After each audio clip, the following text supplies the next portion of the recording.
안녕하세요. 내 시간을 내 뜻대로입니다. 인생은 지름길이 없다. 레슨 15. 나는 가장 중요한 사람이다.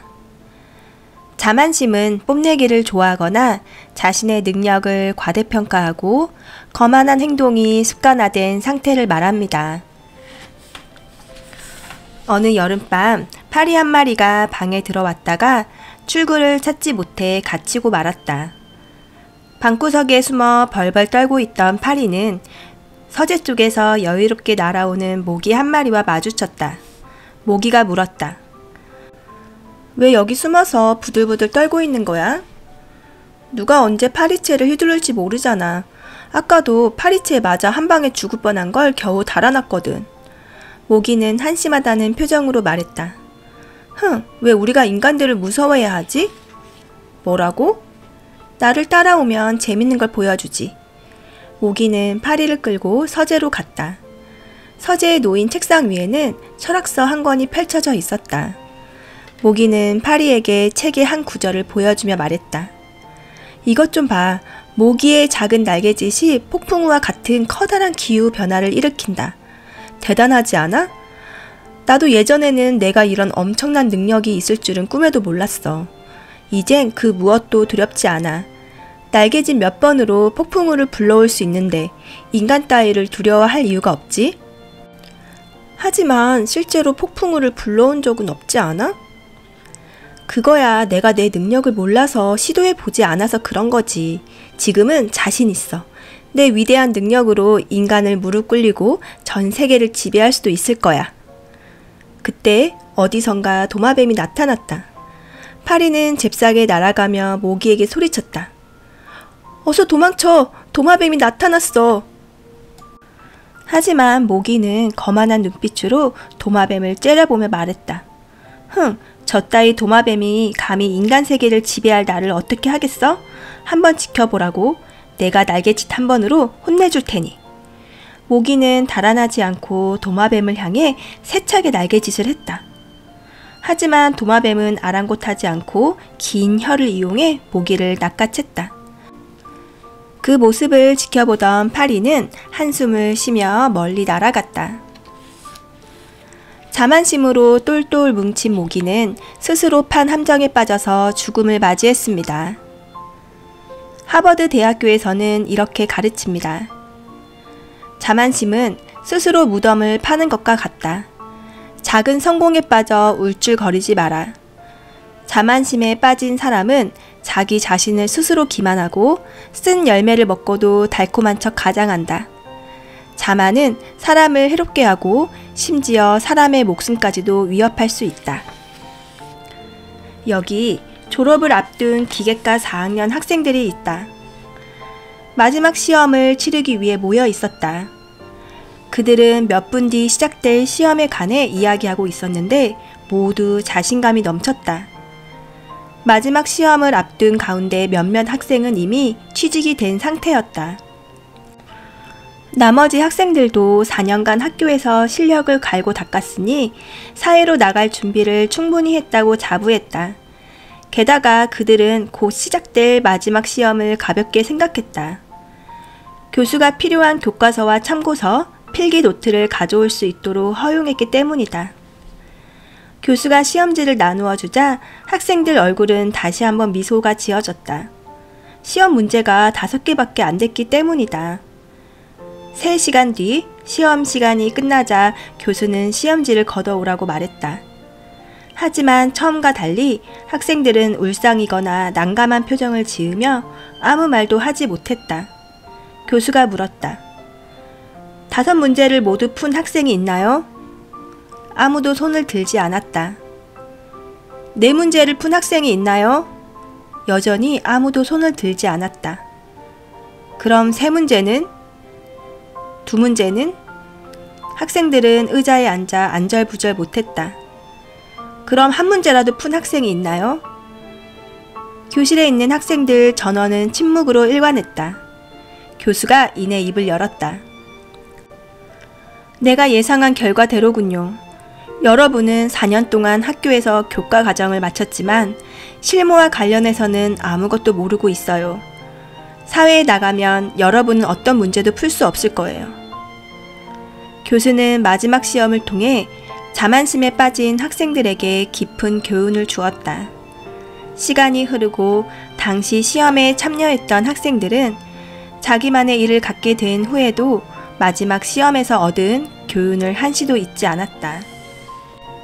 지식은 배워도 끝이 없습니다. 사회는 빠르게 변화하고 과학기술은 나날이 새로워지고 있기에 끊임없이 새로운 지식을 배우고 익혀야 사회의 발전 속도를 따라잡을 수 있습니다.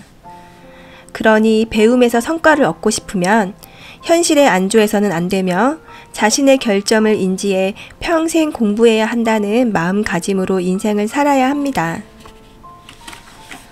천재 발명가 에디슨은 말년에 이렇게 말했다. 앞으로 나에게 어떤 충고도 할 필요 없다. 당신들의 생각은 이미 내가 했던 것에 불과하기 때문이다. 그때부터 에디슨의 비극은 시작되었다. 1882년 백열등이 시장에서 큰 성공을 거두자 에디슨의 전기회사는 전력망을 세웠다. 바야흐로 전기의 시대가 도래한 것이다. 당시 에디슨의 회사는 직류 시스템을 기반으로 했다. 얼마 지나지 않아 교류 시스템이 등장했지만 에디슨은 직류 시스템에 대한 자만심으로 교류 시스템의 가치를 인정하지 않았다. 그는 자신의 명성을 이용해 연설을 다니며 교류 시스템을 공격했고 심지어 교류 시스템은 전기의자로 사람을 죽일 때밖에 쓸모가 없다고 비웃었다. 교류 시스템 기술을 출시한 웨스팅하우스는 에디슨 때문에 처참한 패배를 맛봐야 했다. 하지만 얼마 후 교류 시스템이 직류보다 훨씬 월등하다는 사실이 밝혀지면서 에디슨을 믿고 떠받들었던 사람들을 깜짝 놀라게 했다.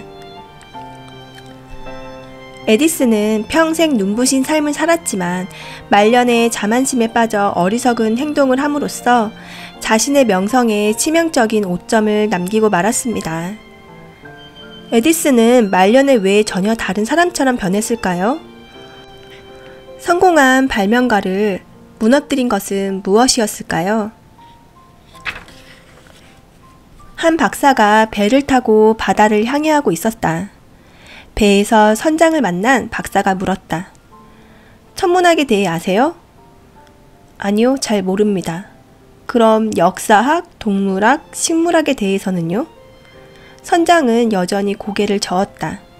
그러자 박사는 비웃듯이 말했다. 당신은 아는 게 하나도 없으니 밥통이나 마찬가지네요. 그런데 얼마 후 날씨가 흐려지더니 파도가 거세져 배가 뒤집히기 직전이었다. 하얗게 질린 박사를 보고 선장이 물었다. 수영할 줄 아세요? 저는 세상 온갖 것에 대해서는 다 알지만 수영은 할 줄 모릅니다. 그때 배가 뒤집혀졌고 박사는 살려달라고 소리쳤다. 선장은 그를 잡고 해안까지 헤엄쳤다. 선장은 무사히 박사를 보더니 웃으며 말했다. 이 밥통이 없었으면 당신은 익사에서 몸만 둥둥 떠다니는 물통이 될 뻔했군요. 사실 우리 주변에는 박사와 같은 사람이 아주 많습니다. 그들은 자신의 능력과 성과를 과장하고 과시하면서 스스로 추켜 세우길 좋아합니다. 그리고 에디슨은 온갖 역광 속에서 놀라운 의지와 긍정적인 태도를 유지하며 성공을 손에 넣었지만 성공한 이후에는 자신의 업적에 도취되어 경솔하고 고집스러운 사람으로 변하고 말았습니다. 역사적으로 성공한 사람들이 말년에 실패하는 이유는 자만과 독선으로 남을 업신여기고 무시했기 때문입니다. 자만에 빠진 촉패왕은 해아에서 패했고 관우는 형주를 잃었으며 나폴레옹은 워털루에서 패했습니다. 이처럼 자만은 성공을 방해하는 걸림돌입니다. 인생은 유한하고 지식은 무한하다라는 말이 있습니다. 사실 인생은 끊임없이 탐색하고 창조하며 배워나가는 과정입니다. 우리의 생명이 다하지 않는 한 배움도 끝나지 않는 것입니다. 우리의 삶은 배움을 통해 완성되고 인생은 평생 배우는 과정이므로 절대 자만심에 빠져 가던 길을 멈춰서는 안 됩니다. 오늘의 마무리 글 읽어드리겠습니다. 빌 게이츠는 말했습니다. 작은 성공을 맛보았다고 자신을 대단하게 생각해서는 안 된다. 자신이 자만에 빠져 있을 때 따끔하게 일깨워주는 사람이 있다면 행운이라고 생각해야 한다. 감사합니다. 내 시간을 내 뜻대로였습니다.